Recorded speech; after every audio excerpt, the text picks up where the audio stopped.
Good morning students, welcome back to physics class. Today we are going to start the new chapter, that is chapter number 11, dual nature of radiation and matter. So what do you mean by dual nature of radiation and matter? The dual nature of matter and the dual nature of radiation were revolutionary concepts of physics. At the beginning of the 20th century, scientists unraveled one of the best kept secrets of nature, the wave-particle duality, or the dual nature of matter and radiation. Everything is a wave and a particle. So this chapter will take you from the predictability of classical physics to the magical realm of quantum physics. Okay, so let's start our class. So the first topic is work function. So you know that all the metal surface contains so many free electrons. So how can these free electrons escape from the metal surface?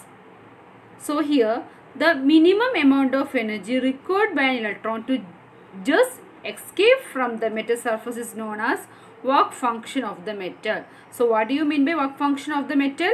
The minimum amount of energy. It is a minimum amount of energy. Minimum amount of energy required by an electron to just escape from the metal surface is known as work function of the metal. Okay, and is usually denoted by the letter W0 or phi 0. Okay, so what do you mean by work function? Work function means the minimum amount of energy. The minimum amount of energy required by an electron to just escape from the metal surface is known as work function of the metal. Okay, next one is electron volt. Electron volt. So electron volt denoted by letter EV. So it is the kinetic energy gained by an electron when it is accelerated through a potential difference of 1 volt. So electron volt, it is a kinetic energy. Kinetic energy gained by an electron when it is accelerated through a potential difference of 1 volt. That is 1 electron volt is equal to how many joules? 1.6 into 10 raised to minus 19 joule. 1 electron volt is equal to 1.6 into 10 raised to minus 19 joule. Okay.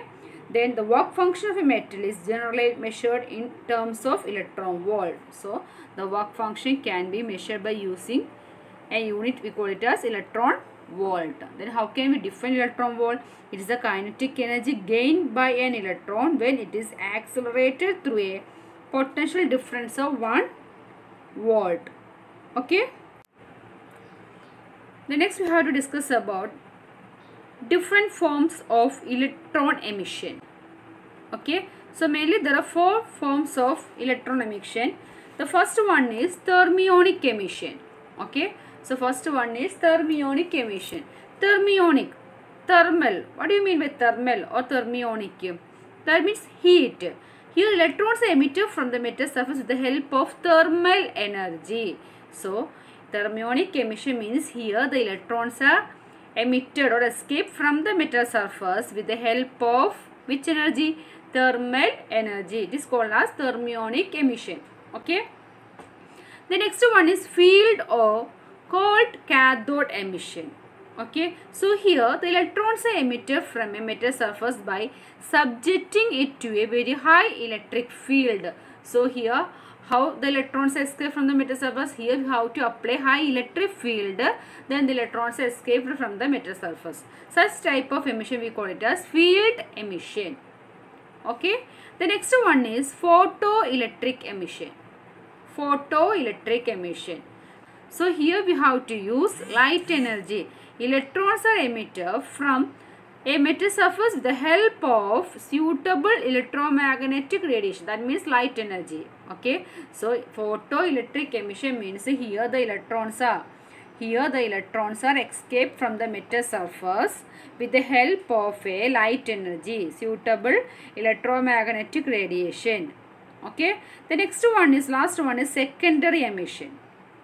Okay, so electrons are ejected from a metal surface by striking fast moving electrons over it. So here we have to use fast moving electrons. Then electrons escape from the metal surface, we call it as secondary emission. So mainly there are 4 various forms of electron emission. First one is thermionic emission. So thermionic emission means here the electrons escape from the metal surface with the help of thermal energy. Then field emission means here the electrons are emitted from a metal surface by we have to apply high electric field. Then next one is photoelectric emission. So photoelectric emission means here the electrons are emitted from a metal surface with the help of suitable electromagnetic radiation, that means light energy. Okay, so light energy or UV or infrared, etc. Okay, then next one is secondary emission. Secondary emission means electrons ejected from a metal surface by striking fast moving electrons over it. Okay, chapter we have to detail study about photoelectric effect. Okay, we know that the photoelectric effect is a phenomenon of the emission of electrons by a metal surface after absorbing light energy. The electrons thus emitted are called photoelectrons. The history of the photoelectric effect dates back to 1887, when this phenomenon was accidentally discovered by Heinrich Hertz. Hertz was investigating the production and reception of electromagnetic EM waves through an experimental setup.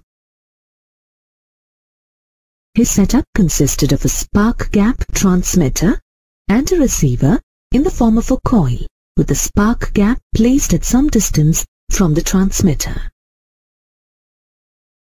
When a spark occurs in the spark gap of the transmitter, it produces electromagnetic waves, which are detected by the receiver, indicated by the sparking in its gap.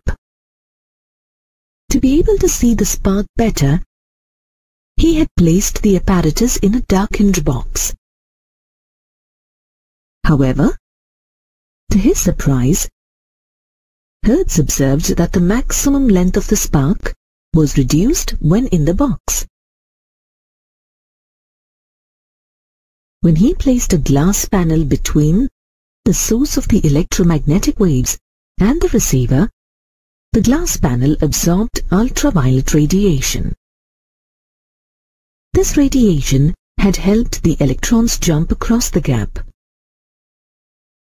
Hence, the spark was longer before the glass panel was placed. This was due to the photoelectric effect. Because when light fell on the surface, some of the electrons on the surface absorbed enough energy from the incident radiation to overcome the attractive force of the positive ions of the material of the surface. An electron is able to escape from the metal surface only when its kinetic energy is sufficient to overcome the electrostatic attractive force. When the light was removed, the length of the spark decreased as there were no electrons being emitted by the surface. Moreover, he observed that there was no decrease in the length of the spark when he substituted glass with quartz, as quartz does not absorb UV radiation. This was one of the initial recorded observations of the photoelectric effect.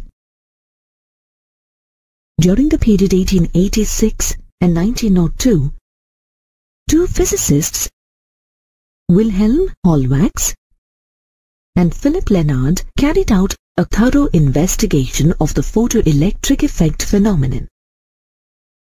Lenard conducted an experiment in which he placed two electrodes, an emitter or cathode, and a collector plate inside an evacuated glass tube.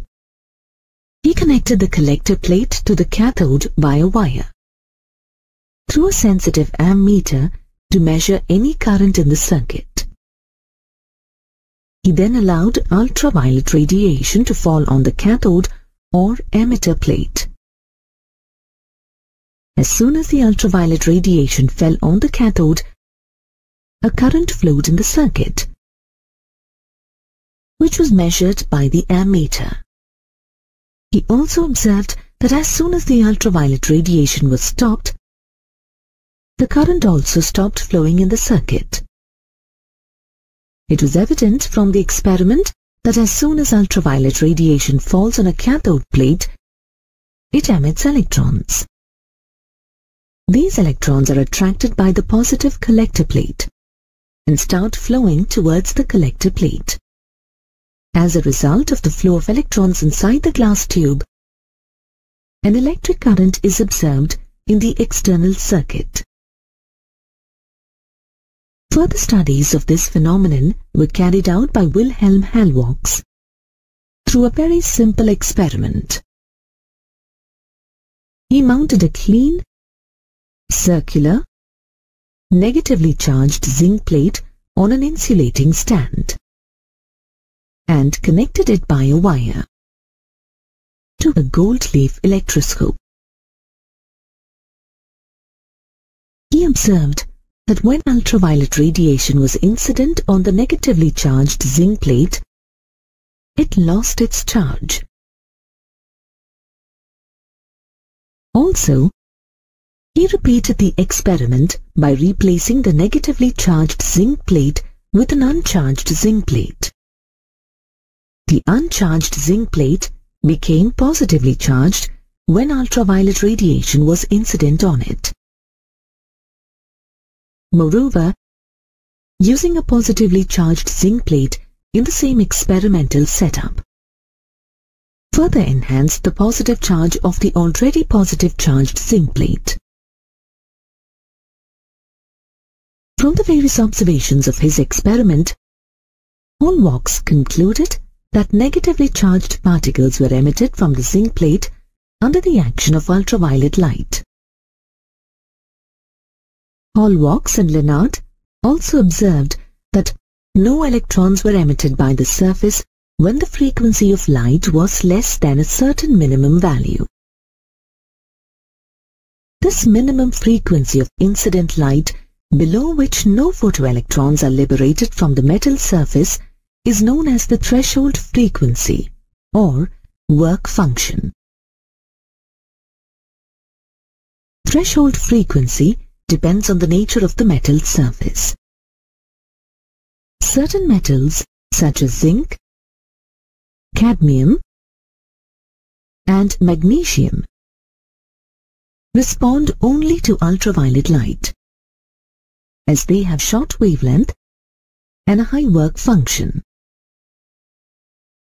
Whereas some alkali metals such as lithium, sodium, potassium, calcium, and rubidium are sensitive even to visible light. Such metals which emit photoelectrons in visible light and have a very low work function are known as photosensitive substances.